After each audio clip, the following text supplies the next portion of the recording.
Crazy to think that back in the COT days, Carl Edwards was considered one of NASCAR's youngest and brightest stars, while just 6 years later, Carl Edwards would hang it up. Here is Carl Edwards' 2010 Subway Ford Fusion. Howdy folks, it's Diecastbuffet here again, and welcome back to another NASCAR Diecast review. Today's car is one car you ain't gonna be able to miss on the racetrack, I'll tell you that, and it's Carl Edwards' 2010 Subway Ford Fusion. Holy cow, man, I remember this paint scheme on track, and I just remember how cool it looked. I mean, my goodness, look at this diecast. I mean, just beautiful. It's just beautiful, just so much just striping work, and it almost looks like flames. It's just really cool detailing, and of course with the signature Subway yellow and green, and the white 99 just makes it pop. This is of course from 2010 Carl Edwards 99 Subway Ford Fusion. Let's go ahead and get it open, folks. And here she is, out of the box, brand new, in a beautiful diecast. I mean, this car, man, let me tell you. You put this on the racetrack, you're going to get people's attention, and that's how you get good marketing. That's how people pay attention to your sponsors and really take a gander at what your business is, making these eye-popping paint schemes. So this car, of course, was from 2010. It's got the COT mold, but this is back when, Carl Edwards wasn't a veteran, wasn't an old guy, but I mean, let's be honest. Who would have thought that 6 years later, he would hang it up?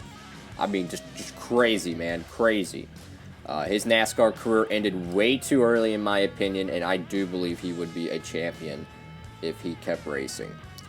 Anywho, so this paint scheme, it's got kind of like a, I wouldn't say tribal or flames, but it's got like a unique kind of like wave that kind of has a rough edge, and I like that. I really do. I like that. Just rough edge. It just kind of makes the car look a little bit, a little bit faster, so to speak. It's got a certain design to it that you really don't see. Like, instead of these being sharp edges, they're kind of rigid, and I like that. Adds a little bit more detail, and I'm a big believer on detail, folks. So, of course, we'll go ahead and start right here on the hood. You got Subway, Aflac. The Fusion decal is a little hard to see because it's got, it's got a black trim, I believe, around it. So I don't know what they were really doing there. They could have done a better job of that.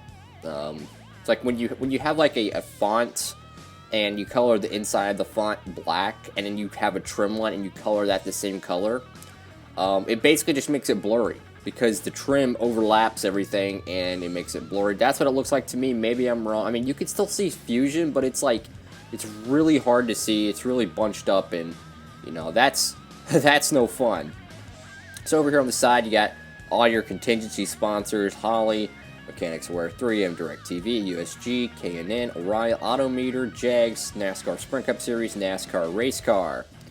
Over here on the left front, you got, I don't even know what the heck that is, that top one. Gatorback, Mail, Moog, Comp, Edelbrock, a little bit of a weird decal. Actually, no, it's not really weird, it's just different. Ray Bestos, Edelbrock, probably already said that one. Sunoco. And over here on the bottom right, gotta love these old contingencies, man. Over here on the B post, it's a little bit harder to see as well, but I see a Ford logo, Subway, Kellogg's, Valvoline, and that last one I cannot read to save the life of me because it's so fine print, it's blurry. Like, you can't even really read it. That's unfortunate, but it is what it is. So you got Scott's over here on the little rail. You got Scott's over here. Aflac. Oh wow, wow, man, this is a throwback right here. Look at this. Check that out in the bottom right. Gillette Young Guns. I don't know if it still says Gillette, but it says Young Guns on it. So in 2010, this cat was considered a young gun. Now keep in mind, he's won plenty of races at this point, and he's been in his career for half a decade already.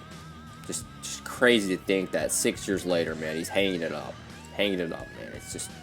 It's sad. It's really sad. And I love these old diecasts, man, because the quality is just so freaking good, man. The quality is just amazing with these things. I mean, I would probably say for every 10 die-casts you'll buy, you'll find one that has a small decal screw up. Like this right here. This is small. I can live with that. Like I think that's actually some residue or something. Like see that little speck? It's a little rough. So I think that actually might be a tear. I don't know. But either way, man, I mean I don't know, maybe it'll chip off. See, look at that. Look at that, guys. Look at that. Prime example of the quality. I mean, it's so good, you know. A little thing like that, you can just scrape off. Boom. It's not there anymore. Don't have to worry about it, right? Here is a look at the back end of the car, and the yellow just does not want to show up correct on camera. You got Subway and a big old Ford blue oval. A little bit of a weird crinkle here. I don't know what that is. You can kind of see how the metal kind of bends here. I don't know why. See, I know the back end's supposed to be slightly rounded, but it's just like you can kind of see a little bit more detail on this end than you would on the other end. I don't know. Maybe it's just me. Maybe it's just me. Overall, man, this is a beautiful die cast, man. I really like this. I do have the 2009 version, which is practically identical to this, but I needed it in the 2010 because I'm collecting all the COTs they've ever made. Like, any COT that ran on the racetrack that's not a goofy holiday car or some wacky promotional whatever Hall of Fame car, I don't collect those. I collect the cars that are actually on the track. And this is just another amazing add to the collection. Let me know what y'all think in the comment section below. Make sure to give the video a thumbs up and subscribe to Diecast Buffet for more NASCAR content. Thank y'all so much for watching. Hope you're having a great one out there. And Diecast Buffet, signing off.